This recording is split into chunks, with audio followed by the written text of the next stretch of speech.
Hi guys, so today we're going to talk about Reiki. I'm going to talk about contact Reiki, I'm going to talk about distance Reiki, and I'm going to talk about the difference between the two, what I feel is the difference between the two, and also what you might experience between the two different modalities. So, first off, we're going to talk about contact Reiki, so let's get into it.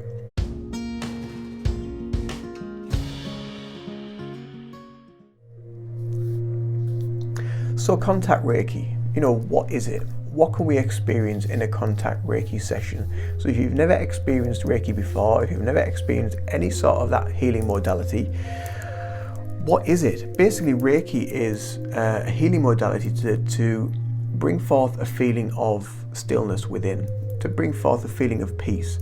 And within this stillness and peace and this connection to self within, allows us to become extremely relaxed, allows us to become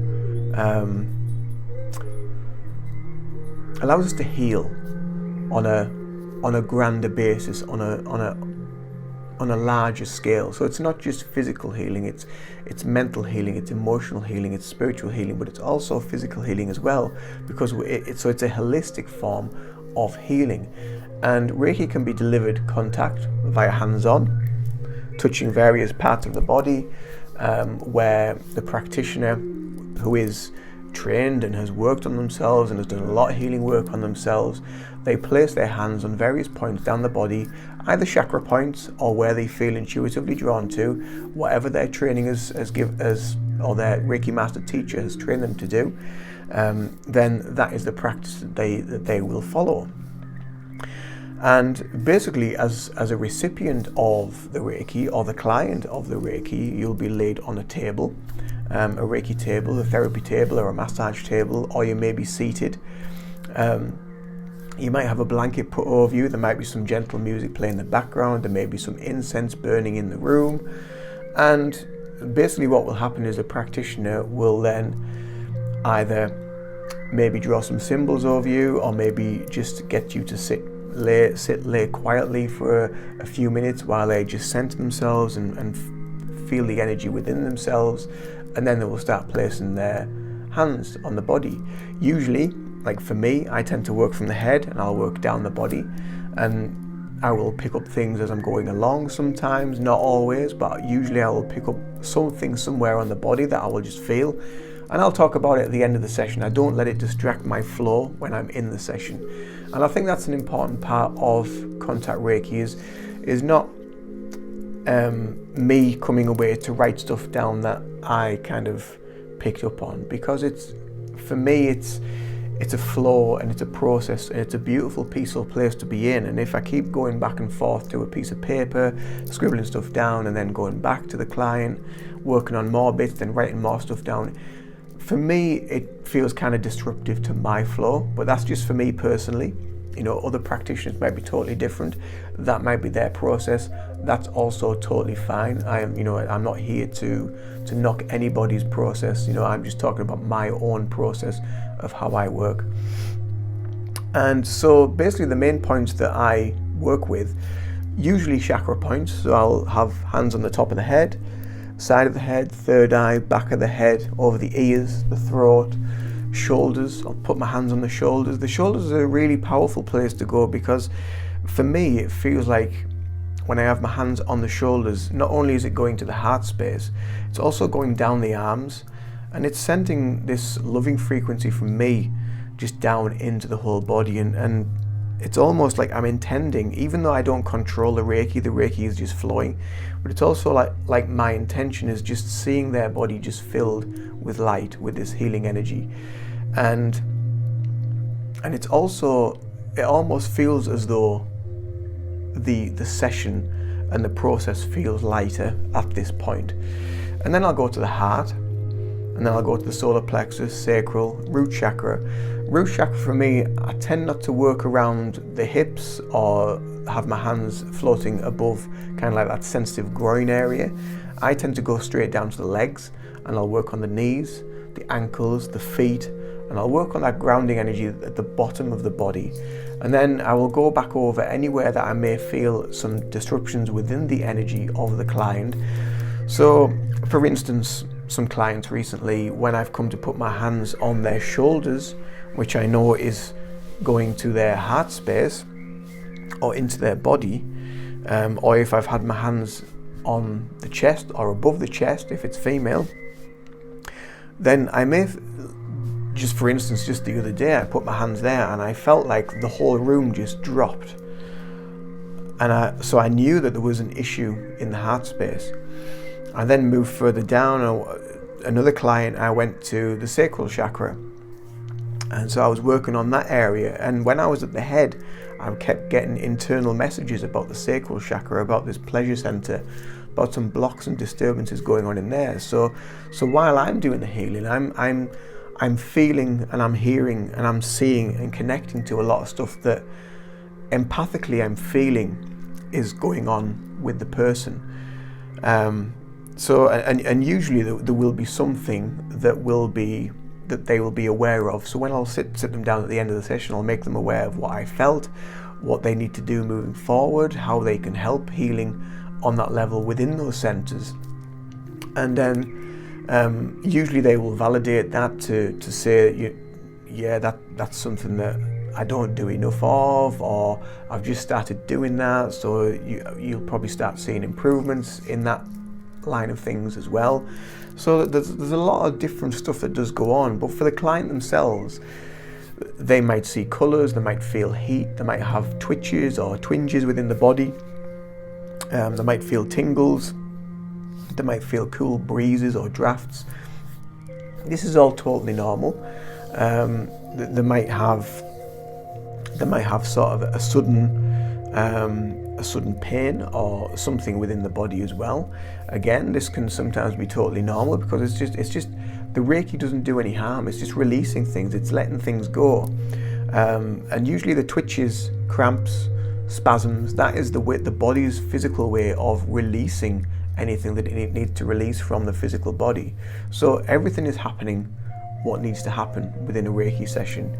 And it really is a beautiful connection between practitioner and client. And what I've found recently as well with Reiki sessions, especially the contact sessions, is when I come to put my hands on the head, so the side of the head here, so obviously I'm behind them, so my hands are going that way down the head, but I will feel their heartbeat and I will feel my heartbeat, and it's almost as if the two heartbeats are moving into one unison rhythm, and it's a beautiful connection of energy between our two hearts.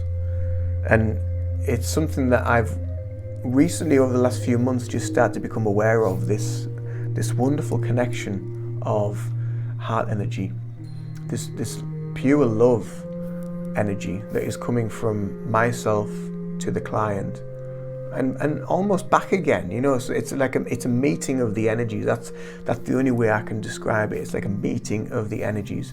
And as I work down the body as a practitioner, I might be aware of things that I will bring up at the end of the session, but for the client, for the recipient, for the most part of it, you'll just be laid down feeling totally at peace, totally relaxed, eyes closed, just focus on your breath and just relax. You might fall asleep. Don't worry if you fall asleep. To me, that is music to my ears. When I hear someone snoring or just going into that sleep theta state, it's a beautiful, beautiful feeling, because you just know that everything is flowing, everything is working for the highest good of you, for your healing journey. You're becoming so relaxed. And as I've said before in many videos before, with meditation, with Reiki, with other healing practices, when you go to these relaxed places, these relaxed states of mind, of consciousness, what I like to try and describe it as is, if you think of your mind, your body, your whole energetic, physical, emotional, mental system, everything about you, this whole holistic system, what is happening is, in these places of relaxation, your subconscious, your higher self, your spirit, your inner knowing is removing stuff and making you aware of stuff that needs to be gone. You don't need it. Let it go. Surrender to it. And and come the end of the session, the clients, when they sit down, they always look lighter, they always look physically well, they always feel energetically lighter, and sometimes as well, if they've got a lot of stuff going on internally, they might be more open to talk about it afterwards rather than before. They might be quite anxious, they might be quite nervous about what's to come because they might not know, it might be the first session, but then afterwards they might be more inclined to talk, to speak. And talking about it is a really great way of being a therapist, you know. So being a therapist, although we're giving Reiki, but we're also there to listen. We're also there to take heed of what people need to say, things that are going on. It's not just a case of doing the session and then off you go and take your money and off you go. There's much more to it than that. It's being the empath, but it's also giving them empathy for who they are, for their situation, for their life circumstance. And as a practitioner, when you're giving Reiki to whether distance or contact, what you might find is you will attract like for like clients that you've gone through a journey that you've had to deal with. So for me, a lot of my clients, anxiety, depression, mental health issues, addictions, abuse, that sort of stuff.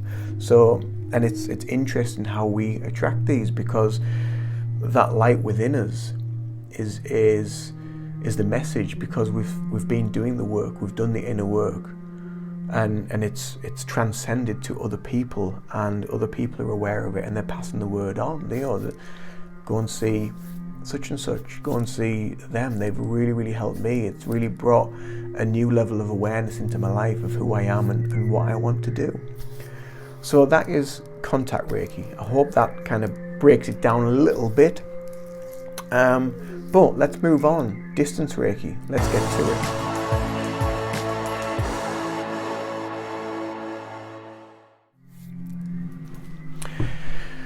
So distance Reiki. Distance Reiki for me is beautiful. It's an absolute wonderful part of Reiki. The fact that I can send healing, give healing to somebody on the other side of the world. And I have a lot of regular clients that are on the other side of the world, maybe in this country but further down in the country, or maybe quite local to me but still want to receive distance Reiki. I have some in the town that want distance Reiki rather than contact Reiki.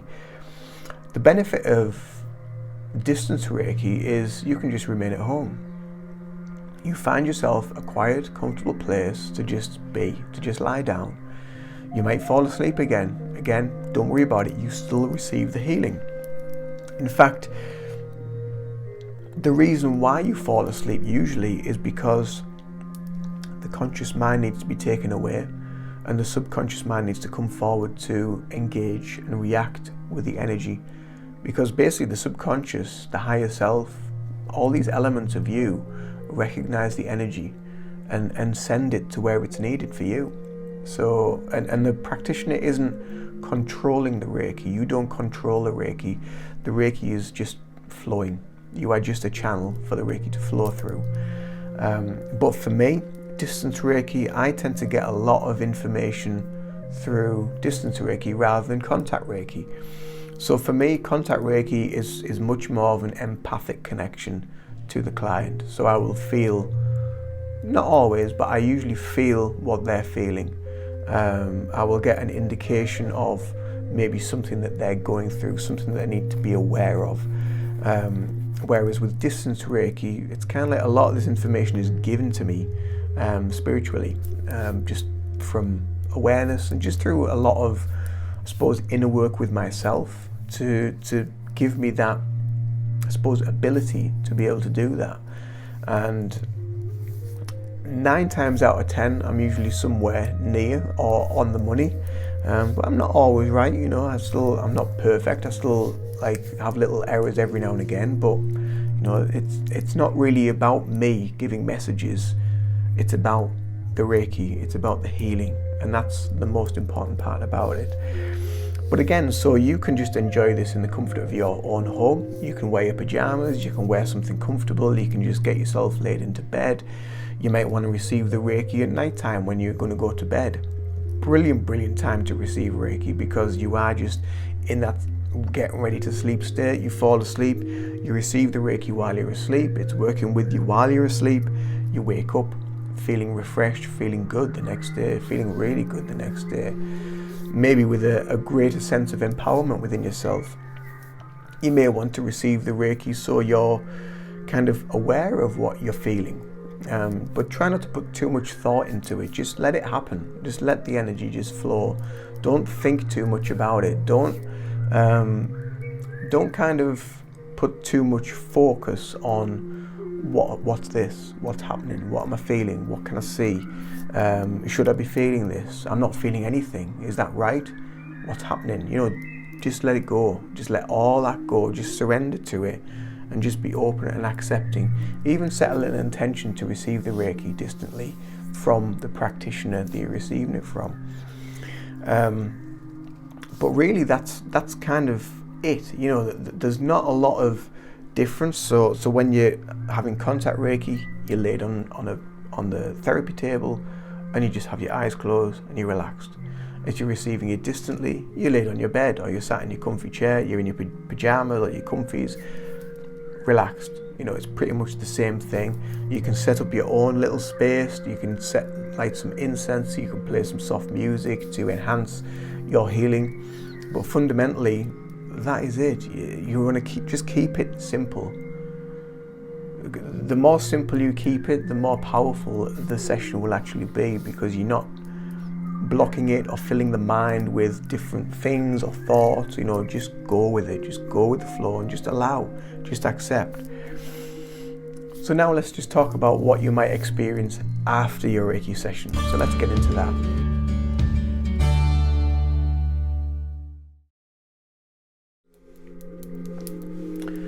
So after Reiki, the Reiki remains with you for sometimes up to a week, but usually 4 or 5 days. The Reiki will remain with you, will be working away with you in the background. You might be aware of subtle changes in the way you behave. You might be aware of just a lightness overall within yourself. You might have better sleep. You might see any pain that you may have had that you've gone to the Reiki for. There might be a level of pain reduction within yourself. You might have better clarity of mind. Your mental health will probably improve, and over time it will become clearer and clearer and lighter and lighter. And it always comes back to the analogy of peeling back the layers of an onion, and that's what we're doing with you with the energy work. We really are going deeper and deeper into the middle of the onion to find that root cause, to find that issue, and to bring it to the forefront so you can be aware of it, you can see it. And once that is exposed, you can then start to really, really heighten the healing journey, and a lot of other things might fire up. So after Reiki, you for a few days, you might feel emotional. You might want to laugh. You might want to cry. You might want to just scream and shout and be angry. But some of these things, this is the body's way of dealing with anything that needs to be released. It's the body's physical way of releasing. So the twitches, the cramps, the muscle spasms, the crying, the laughing, the shouting, the laughter, it's all ways that we physically release and let go. And as we do that, it gets lighter, things get easier, the journey gets better. There's a light at the end of the tunnel you actually see, and you start feeling maybe after 3, 4, 5 sessions of Reiki, you start seeing a difference. You start seeing a shift, a pattern emerging within yourself. A new level of awareness within yourself comes through as well, so you become more clear about who you are, the direction you want to take in life. Maybe there's a sudden realization that the job you've been in isn't serving you. It's full of negativity, it's full of negative people. That's what happened with me. And I knew I had to come out of that for my own sanity, for my healing journey, to move on to a new pasture. which is where I discovered Reiki, so it was a meditation that gave me that clarity of mind.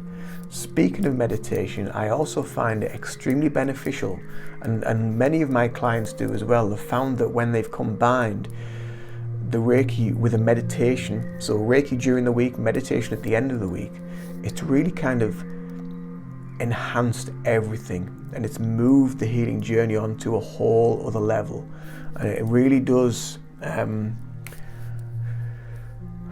it kind of snowballs the effect. It has a really, really profound, powerful effect combining the two. Because obviously when I'm guiding the meditation, I've got your notes next to me, so I know what I'm working with. I know the energy. I have a little discussion with you before the meditation to find out what you're feeling, maybe something else you feel you might want to work on. And then here I will guide you through the meditation, and I will sometimes see or feel things that will come up from you distantly that we need to look at, that we need to heal, that we need to let go of. And that is all part of this beautiful, beautiful journey of distance healing. And it's accessible, it really is. So as well as my socials below in the descriptions box, I also always put my website. In my website, if you go to my prices, packages and plans page, you'll see a full list of everything that I do on there. So that it goes from single sessions of Reiki to Reiki meditation to, if you live locally, Indian head massage. There's also packages for Reiki and meditation. One of the packages includes a reading with me via Zoom. So I'll use tarot, I'll use oracle cards, I'll dip into my intuition, I'll feel what is going on with you, and I'll give you a reading of what is going on. So there's a great variety of things on that page to help benefit you and harness you and find that wonderful you that is in there, that is dying to come out, crying to come out. So head over, go and have a look. And also go and have a look at them socials below and like the pages, follow me, for more posts, more information. And I tend to post a lot more on my socials than I do on the website. So you can keep in touch with me there and you can follow everything that I post and what I do. So I hope this video has helped to explain a little bit of the differences between contact Reiki, distance Reiki, from my view, from my angle, from me as Ian, the practitioner. So I hope you enjoyed this video. Please do give me a bing and also subscribe to the channel for more videos about Reiki if you feel inclined to. It all helps the channel's vibration. And I will see you in the next video. So much love to you all. Take care of yourselves. Bye for now.